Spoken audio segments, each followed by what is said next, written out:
Nós estamos orando com os Salmos e temos caminhado nessa reflexão, culto após culto, e Deus tem sido grandemente honrado em nossas vidas. Eu quero convidar você que nos acompanha a ter a sua Bíblia em mãos, aberta no Salmo 12, para que você possa acompanhar essa nossa reflexão, porque hoje, especificamente, Davi foi muito preciso em suas palavras. Ele afirma que Deus tem palavras que curam.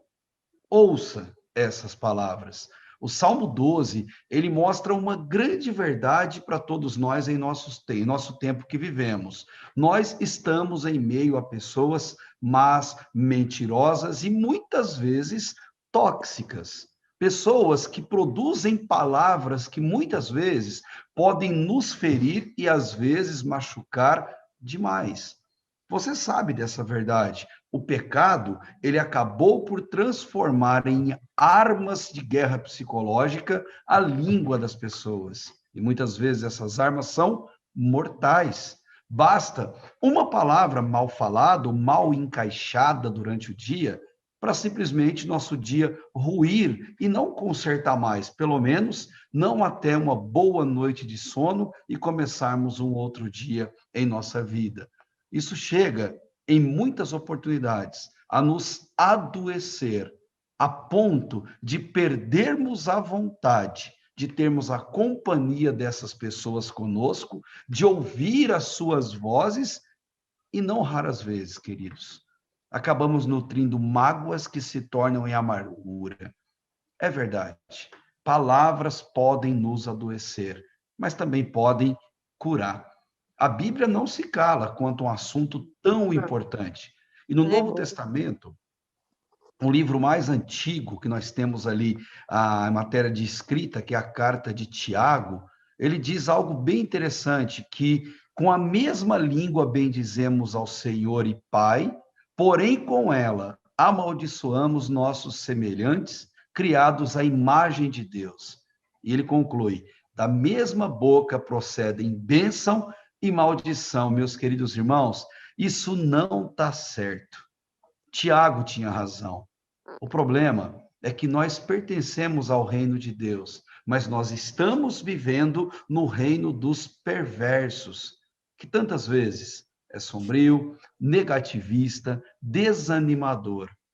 E é triste quando, inclusive, cristãos começam a defender corruptos e corruptores. Infelizmente, se ficam adeptos do quanto pior, melhor. Exatamente por isso, a minha postura e a sua, de acordo com Davi, ela deve ser oposta a tudo que vemos e ouvimos em nossa volta. O meu foco e o seu foco deve estar sempre na promessa de Deus, na promessa maravilhosa que Deus nos faz em meio a tudo isso que nós vivemos, que nós possamos estar sendo oprimidos ou presenciando pessoas oprimidas. E que promessa é essa? A de que, baseado em nossos clamores, às vezes com gemidos, Deus se levantará imediatamente e nos colocará em uma condição segura. Você tem clamado? Você crê nisso, que Deus está te ouvindo, está pronto para ouvir o seu clamor pela sua vida e por aqueles que estão à sua volta, que passam por algum tipo de dificuldade? Você se sente inseguro, amedrontado ou talvez angustiado? Será que você está se sentindo desanimado em meio ao cenário atual e político do mundo e do Brasil em que nós vivemos? O conselho de Davi: nem que seja com lágrimas ou gemidos, rasgue o seu coração diante de Deus e implore para que Deus faça a sua vontade. Davi, ele chorou, Davi, ele gemeu, Davi, ele clamou, e em pelo menos um episódio em sua vida, ele fez isso por 7 dias e 7 noites seguidas. E ele só parou de orar quando a resposta de Deus veio. Naquele caso, envolvendo a perda do filho dele, a resposta de Deus foi negativa. Mas Davi não tinha dúvida que sim, não ou espere são respostas certas de Deus e sempre visam ao nosso bem. No Salmo 12, Davi vai dar uma lição muito importante para todos nós. E eu quero compartilhar com você essa verdade.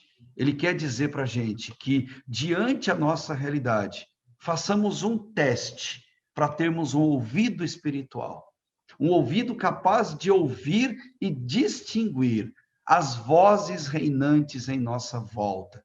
E, ao final, escolher qual delas nós vamos ouvir. Entre essas vozes, muitas são venenosas, mas outras, graças a Deus, são medicamentosas. E nós devemos saber sobreviver em meio às primeiras, as venenosas, e nos apegarmos às segundas, as medicamentosas, a cada novo dia da nossa vida. Eu me lembro de C. Austin. Austin, ele compôs no final do século XIX um hino que para ele era uma forma de oração. Anos depois foi inserido no nosso cantor cristão batista, sobre o número 384, que tem o nome Voz de Jesus. Nesse hino e na palavra de Deus, nós sabemos que a voz de Jesus ela é inconfundível. Suas características são únicas e cada filho de Deus deve aprender a distingui-la. Quando João falava disso, ele reproduziu as palavras de Jesus, dizendo: As minhas ovelhas ouvem a minha voz e eu as conheço e elas me seguem. A letra do hino, que você deve conhecer, ela diz assim: Que doce voz tem meu Senhor, voz de amor tão terna e graciosa, que enche o coração da consolação que só o crente goza. Qual maior prazer que lhe ouvir dizer: Vem, meu filho, vem escutar o que eu fiz por ti, tudo que sofri na cruz para te resgatar. Chamou-me não só uma vez, tantas té que eu triste e humilhado, pude a voz ouvir, pude então sair das garras do pecado. E a última estrofe: Jesus não me deixa sofrer, sua voz me ensina o caminho de vencer o mal com firmeza tal que nunca estou sozinho. Palavras humanas podem nos ferir. Tem gente que é especialista nisso. Mas palavra de Deus, ela visa nos curar, ela visa sarar o nosso adoecimento emocional. E salmos são remédios para a alma. Em meio a línguas ferinas, ore com o salmo. Davi faz isso no salmo de duas maneiras. Primeiro, ele mostra como sobreviver em meio a um mundo totalmente pernicioso, mentiroso, mau e depravado. Sabe como a gente sobrevive? Orando e clamando a Deus. Porque os homens são falsos, mas Deus sempre será verdadeiro. Olha o que ele diz no versículo 1. Salva-nos, Senhor. Ou em outras versões, socorro, Senhor. Pois não existe quem seja fiel. Os fiéis desapareceram entre os filhos dos homens. Lendo esse versículo, é claro para você que Davi está usando uma figura de linguagem, uma figura de exagero, a gente chama de hipérbole. Por que ele está dizendo isso? Porque pessoas fiéis, sinceras, verdadeiras e boas, que se importam com a gente, elas existem, graças a Deus por isso. Se elas não existissem, a vida seria insuportável, nós não conseguiríamos viver em sociedade. Toda unanimidade, como dizem, é perigosa e generalizar nunca é o melhor caminho. Mas convenhamos, Davi tem razão no que ele está falando. A maioria das pessoas que vivem entre nós são infiéis. Isso é fato. Davi estava certo e você há de concordar. Pessoas boas sempre serão minoria à nossa volta, mas elas existem como dádiva de Deus, como graça de Deus. Por isso, é tão complicado você conseguir um amigo verdadeiro, um amigo íntimo, um companheiro, um parceiro de caminhada, um terapeuta que caminha ao seu lado. Essas pessoas são tão raras para você poder abrir o coração que muitas vezes você não consegue nem encher a uma mão para contar o número delas. Por isso que Davi olhou para Deus e falou: Deus, socorro. Deus, sozinho, eu não sei nem escolher em quem confiar. mas o Senhor sabe. Olha o quadro, versículo 2, 3 e 4. Cada um mente ao seu próximo, fala com lábios bajuladores e coração fingido. Que o Senhor corte todos os lábios bajuladores e a língua arrogante dos que dizem: com a língua prevaleceremos, nossos lábios nos pertencem. Quem é Senhor sobre nós? Como existem muitas dessas pessoas, e elas estão aí a nos governar, estão aí a nos julgar nos tribunais, a nos vender o que precisamos comprar, ou comprar de nós o que nós estamos vendendo. Elas estão aí a nos conduzir e a nos chefiar por todos os lados. Aprendamos a conviver com elas, na certeza de que Deus é justo e no tempo certo, ele pesará a mão sobre toda a injustiça praticada por essas pessoas. Queridos, creiam numa grande verdade. As pessoas que abusam de nós, dos filhos de Deus, daqueles que servem ao Senhor, que oprimem o pobre, que maltratam, eles não abusam de pessoas, eles abusam de Deus. Todo mal que se faz a um filho de Deus, ao povo de Deus, à igreja de Deus, é a Deus que se faz. Paulo de Tarso foi confrontado com isso quando ele estava no caminho para Damasco, para perseguir cristãos. Deus apareceu para ele naquela luz e aquela voz falou com ele, e Atos registra isso no capítulo 9, e caindo por terra ele ouviu uma voz que dizia: Saulo, Saulo, por que você me persegue? Ele ficou em dúvida e perguntou: mas quem és tu, Senhor? E o Senhor respondeu: eu sou Jesus, a quem tu persegues. Quando você persegue o povo de Deus, quando você maltrata, quando você mente, quando você finge, é a Deus que você está perseguindo. E isso provoca destruição. A Bíblia é muito clara sobre isso. Destruição é o que pecado provoca. Às vezes, a conta gotas, mas quando ela chega ao final, é trágico. Creia numa coisa: a fatura dos maus sempre chega.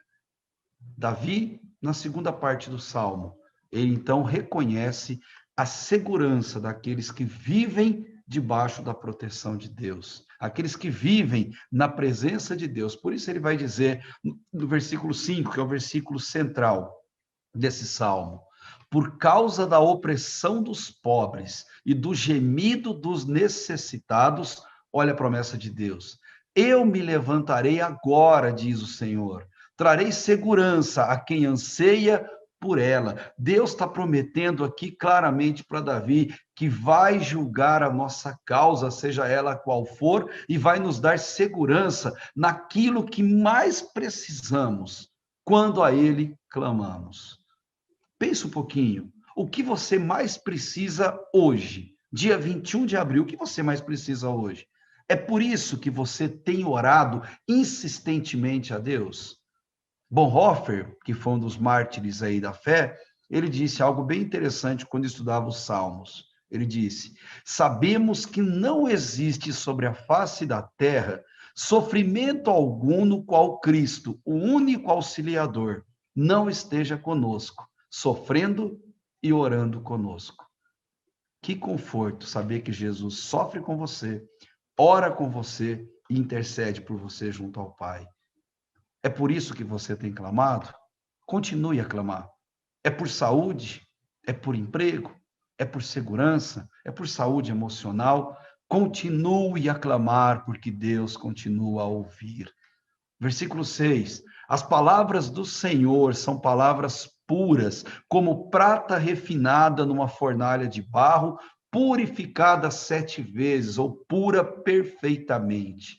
Porque Deus é puro e tudo que vem de Deus é puro, inclusive as suas palavras.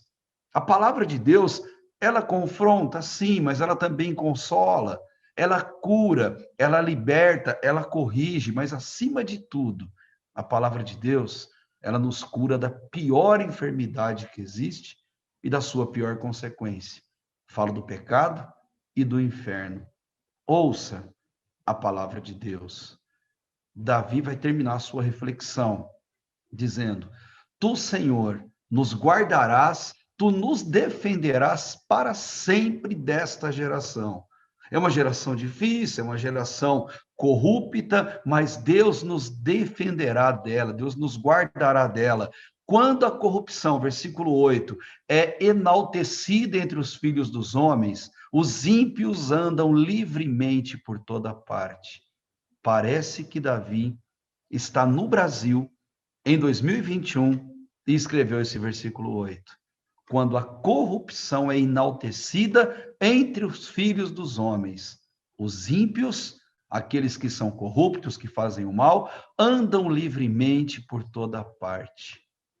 Davi encerrou o salmo, a oração, apresentando um contraste final que existe entre os que os ímpios fazem e aquilo que eles acreditam.